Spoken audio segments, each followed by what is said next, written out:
Ah, Lost in Blue sur Nintendo DS. Rien qu'entendre ce nom, ça m'évoque immédiatement des super souvenirs, de galères absolues et de réflexions philosophiques sur la nature humaine. Et pourquoi les développeurs ont cru qu'on voulait vivre cette expérience? C'est simple, ce jeu c'est koh mais en version t'as perdu dès que t'as allumé ta DS. Vous incarnez Case, un abdo lambda qui s'est retrouvé échoué sur cette île déserte. Jusque-là, tout va bien, mais vous vous rendez vite compte que ce n'est pas Lost, c'est pire. Vous devez non seulement survivre, mais en plus traîner Sky, une jeune fille complètement inutile parce qu'elle est aveugle. Pas tout à fait, elle voit mais pas très bien. En résumé, elle galère pour marcher, elle a besoin qu'on lui tienne la main pour tout et elle bouffe 3 fois plus que vous. Et, bien sûr, c'est à vous de cuisiner. Super l'égalité des sexes. Le gameplay. C'est un esclavagisme déguisé. Le gameplay, ça se divise en 2 parties. Vous collectez des noix de coco, des racines et du bois pour le feu. Vous réalisez que vous avez perdu la moitié de votre journée à chercher de l'eau potable parce que Case a un estomac digne d'un trou noir. Mais attention, ne croyez pas que ça s'arrête là. Il y a aussi des mini-jeux pour allumer le feu, pour pêcher, avec la précision d'un chirurgien sous acide. Et quand vous pensez avoir tout fait pour survivre, Sky vous rappelle qu'elle a faim ou froid. Vous finissez par vous demander est-ce que c'est vraiment une île déserte ou juste un tuto géant sur le syndrome de Stockholm. L'ambiance à s'en arracher les cheveux. Graphiquement, le jeu est pratique.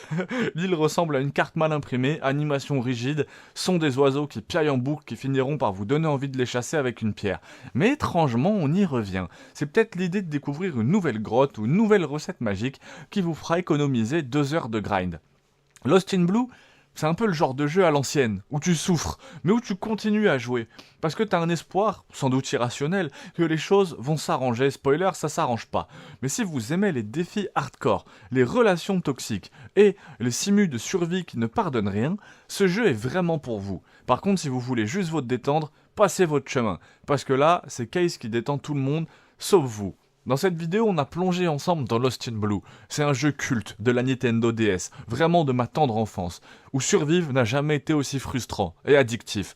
Entre collecte infinie, mini-jeux impossibles et une Sky qui vous fait perdre votre santé mentale. Découvrez pourquoi ce jeu est à la fois une galère totale et une pépite oubliée. Êtes-vous prêt à Vous vous relever ce réveillez défi? sur une plage amnésique, frigorifiée et accompagnée uniquement d'une adolescente myope et de votre instinct de survie. Bienvenue dans Lost in Blue 2, ce jeu de la Nintendo DS qui vous demande non pas de sauver le monde, mais juste de ne pas crever en mangeant un escargot moisi. On va parler tout de suite du gameplay, reste bien jusqu'au bout. Lost in Blue 2, c'est un simulateur de galère en milieu tropical. Le jeu vous met dans la peau de Jack ou d'Amy, 2 ados échoués sur une île déserte. Et contrairement à Animal Crossing, ici la survie est bel et bien réelle. Si vous oubliez de boire, vous mourrez. Si vous oubliez de manger, pareil. Si tu oublies d'allumer le feu, pareil. Mais en gros l'OTAN. Mais là où le jeu brille, on s'enfonce, selon votre tolérance, c'est dans son gameplay ultra exigeant. Préparer un repas, ramasser du bois, escalader une falaise, allumer un feu, demande des mini-jeux en stylet très peu précis, comme si les Sims avaient fusionné avec Dark Souls dans une version galère, mal préparée. Avec le storytelling et l'atmosphère du jeu, c'est pas juste un jeu d'action, c'est un jeu d'endurance psychologique. Chaque journée est une micro-lutte. C'est là que Lost in Blue 2 devient captivant. C'est pas l'histoire qui vous attrape, c'est le quotidien de ces 2 ados perdus. Il y a une forme de poésie dans le fait de chercher une baie pour votre ami ou de risquer votre vie pour de l'eau potable. L'île n'est pas si vide, vous y trouvez grottes, ruines, animaux et quelques secrets. Mais attention, c'est pas une Zelda Wind Waker, c'est Robinson Crusoe. Si vous avez déjà joué à Downstairs, vous voyez l'idée. Mais Lost in Blue 2 n'a pas l'humour noir. Il a plutôt ce ton grave et réaliste qu'on retrouvait dans des SOS The Final Escape ou même This War of Mine. Une histoire une ambiance de survie brute, pas du tout glamour. Mais contrairement à ces titres, Lost in Blue 2 vous punit plus qu'il ne vous récompense. On n'est pas là pour devenir un héros, mais pour survivre une journée de plus, comme dans un épisode de koh sans caméra et sans épreuve rigolote. Alors oui, le jeu est frustrant, c'est un de ses défauts majeurs d'ailleurs. Les personnages lents, menus peu ergonomiques, partenaires aussi utiles qu'un caillou humide et les recyclages des mécaniques rend vraiment les sessions ultra répétitives. Mais c'est aussi ce qui lui donne une authenticité assez rare en fait à l'expérience. Si vous cherchez un jeu chill, passez votre chemin. Ici on joue pour souffrir, survivre et réfléchir, et apprécier un repas de noix de coco comme un festin Michelin. Lost in Blue 2, c'est un ovni oublié de la Nintendo DS. Lent, exigeant, injuste, mais aussi très immersif. Une petite pépite de survie qu'on aime autant qu'on déteste. Je sais que le 1 vous avez beaucoup plu sur ma chaîne, pour ça qu'on est parti sur le 2, tout simplement.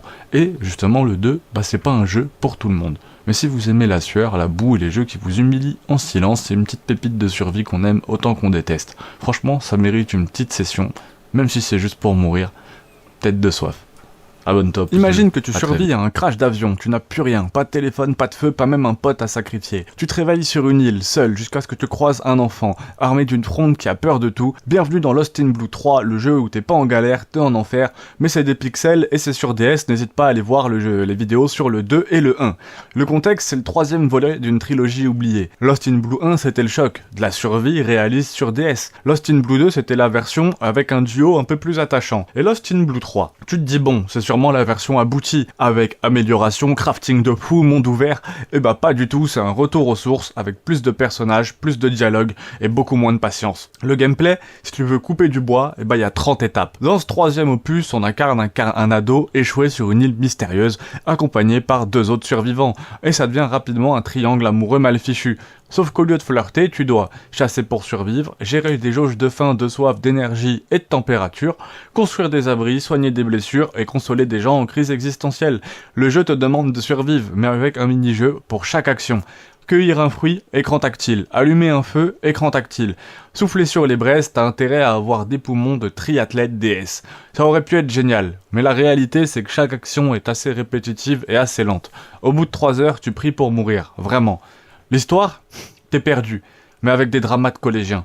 Le scénario tente d'être plus profond, chaque personnage a un passé, une faille, une raison d'être là ou pas, mais on est loin de The Last of Us ou même très loin d'un Fire Emblem qui était sur DS aussi.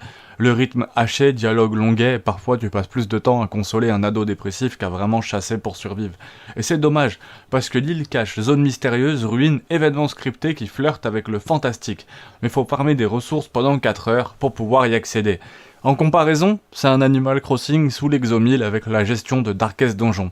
Pas aussi libre qu'un Minecraft, plus profond qu'un Green Hill, et pas aussi fun qu'un Don't Starve. Mais plus dense que Survival Kid, plus narratif que Lost in Blue 1 et 2, avec des ambiances dignes d'un jeu AD existentiel. Avec quelques petits faits intéressants que je vais vous lâcher là, le jeu est le seul de la trilogie qui te permet de contrôler tous les survivants. Il possède plusieurs fins, selon tes affinités et selon ta survie, ce qui est quand même assez exceptionnel pour de la Nintendo DS, et la version japonaise a certains dialogues et mécaniques en plus, va savoir pourquoi on a été privé de ça, coupé de ça, dans la version européenne. Il y a aussi un bug qui permet de dupliquer certains objets avec une manipulation tactile. Bon, est-ce que c'est un diamant ? Bah non, c'est un silex mal taillé, mais c'est fascinant. Lost in Blue 3, c'est quand même l'épisode le plus ambitieux et le plus frustrant. Techniquement plus beau, narrativement plus écrit, mais en tant que joueur, tu subis plus que tu ne survis. Pourtant, malgré ses lenteurs, ses défauts, ses choix douteux, ça reste assez unique comme jeu. C'est un jeu qui ne cherche pas à te faire plaisir, il veut te faire souffrir, te ralentir, te frustrer, et dans un monde de fast gaming, il y a quelque chose de poétiquement brutal là-dedans. Mais bon, j'espère que ça vous a plu, j'avais testé les deux, soit vous regardez cette vidéo indépendamment, soit vous regardez cette compilaison à la fin du coup des 3 vidéos justement des 3 Lost in Blue. J'avais beaucoup joué au 1 très jeune, j'ai jamais touché au 2 et au 3, mais j'avais beaucoup joué au 1 très jeune, j'avais beaucoup apprécié. J'espère que ces petites vidéos sur le 1, le 2 et le 3 vous auront quand même plu, n'hésite pas à t'abonner, pouce bleu, et on se dit à très vite.